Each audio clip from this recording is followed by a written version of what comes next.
Hello everyone, my name is Maria Christine M. Rosales, VS Ed Filipino 3101.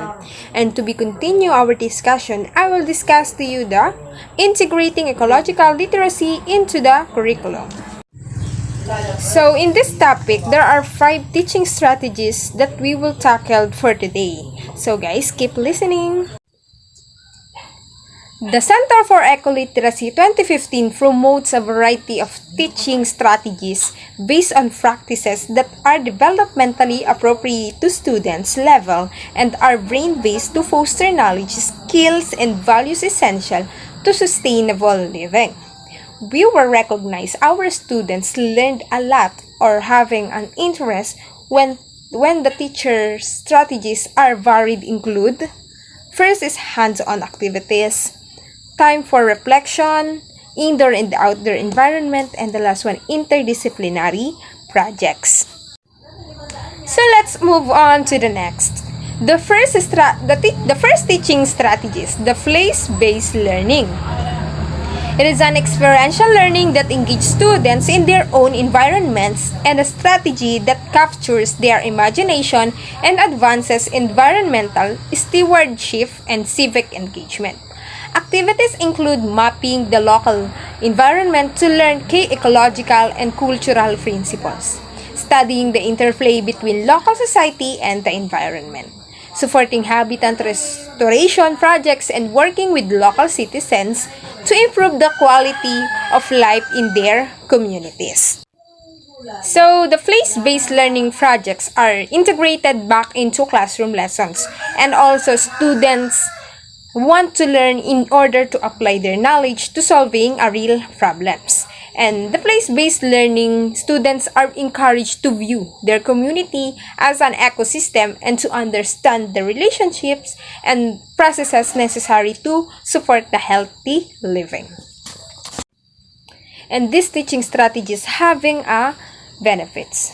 The benefits of place-based learning, such as higher test scores, better grade point average, improve classroom behavior, increase self-esteem and problem-solving abilities, and the last one is higher level thinking skills.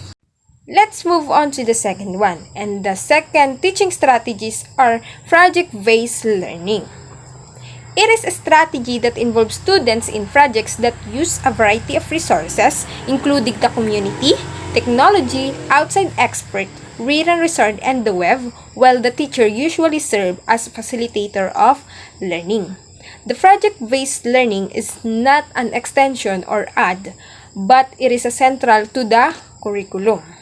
And also the project-based learning having a benefits, and it is better attitude towards learning and better work habit. And using this strategy, research shows it is impact on learners, such as first is increased critical thinking skills of students.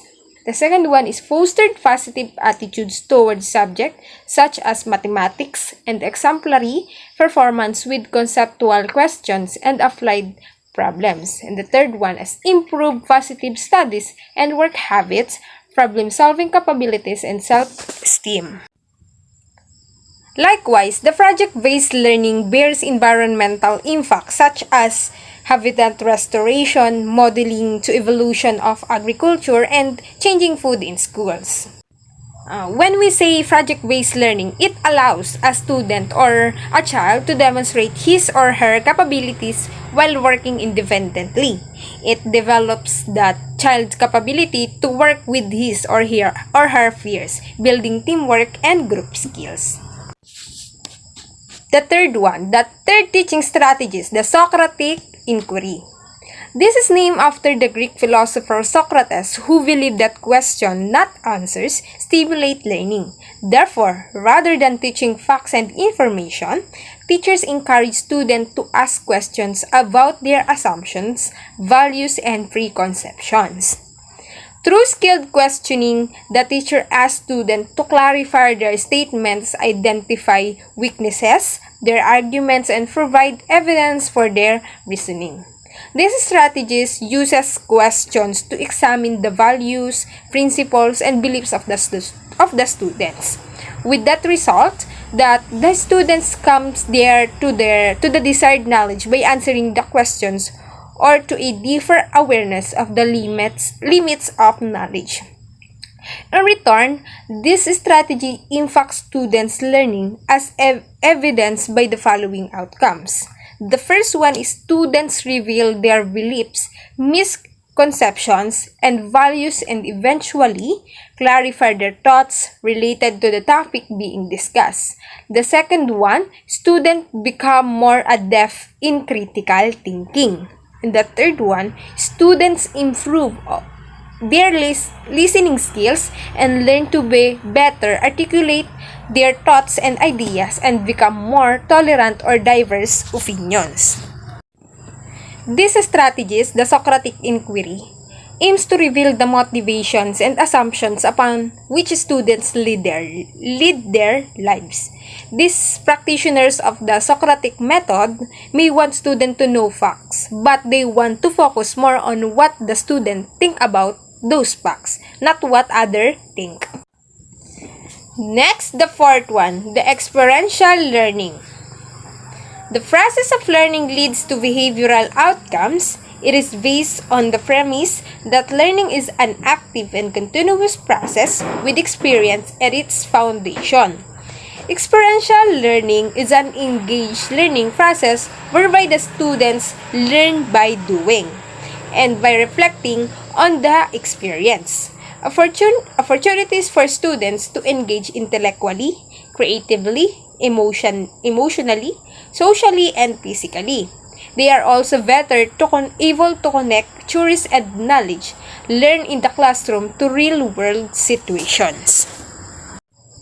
And it goes along with principles of learning associated with environmental literacy. And the first is experiential learning is vital to schooling for sustainability. And the second one, only through direct contact with the natural world will students develop in a depth understanding of fundamental ecological principles. The third one, by working with others to solve real-world problems, they also develop skills at the heart of sustainable living. And the fourth one, when students participate in experiential learning, they frequently follow the learning circles.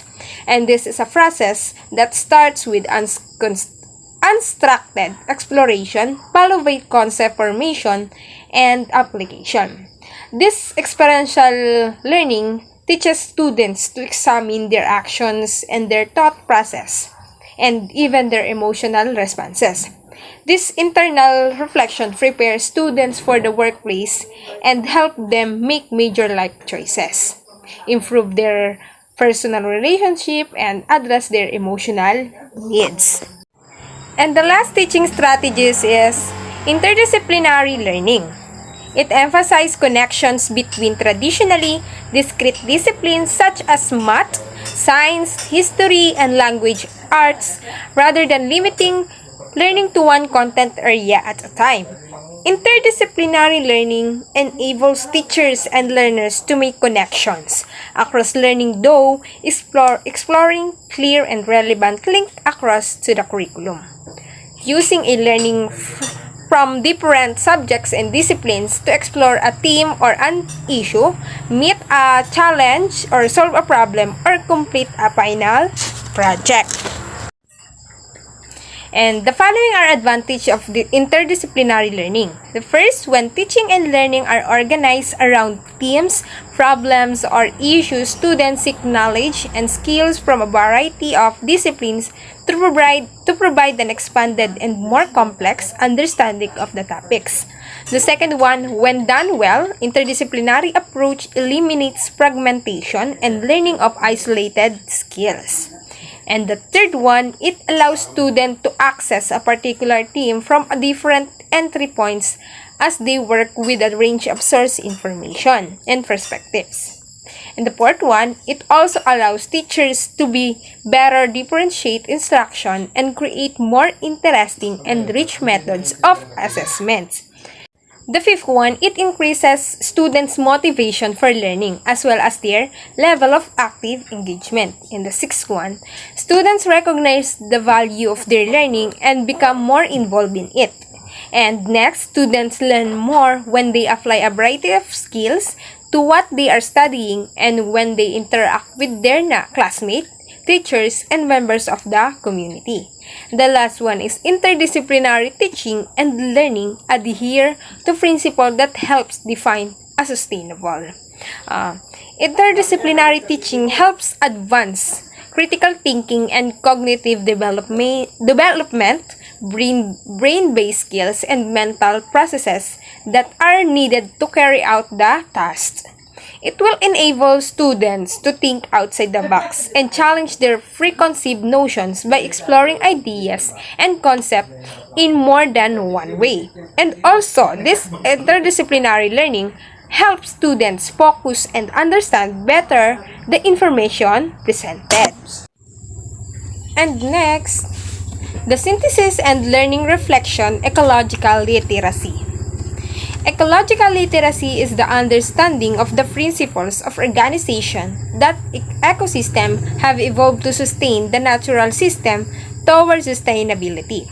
The key to understanding the environmental problems that we encounter today is learn about our ecosystems while reflecting on basic environmental principles. A green school is identified with elements and practices that inculcate environmental sensitivity and promote sustainability through different environment-friendly means and encourage judicious use of resources. It is significant to integrate eco-literacy into the curriculum across disciplines towards environmental sustainability. In the local context, the dark green school is a school that delivers environmental education through assimilation of related philosophy by the students' formal lesson as well as in activities outside the classroom. It stated that the goal of ecological literacy is built on the recognition to that disorder of ecosystem reflects a prior disorder of mind, making it a central concern of those institutions that purpose to improve the mind. Ecoliteracy builds on the success from reduced behavioral problems to increase academic achievement of the movement in education to foster a social and emotional learning. It is cultivates that knowledge, empathy, and action required of practicing sustainable living. And that's all for today. Thank you for listening. Again, my name is Maria Christine M. Rosales and we are the team Ecoliteracy.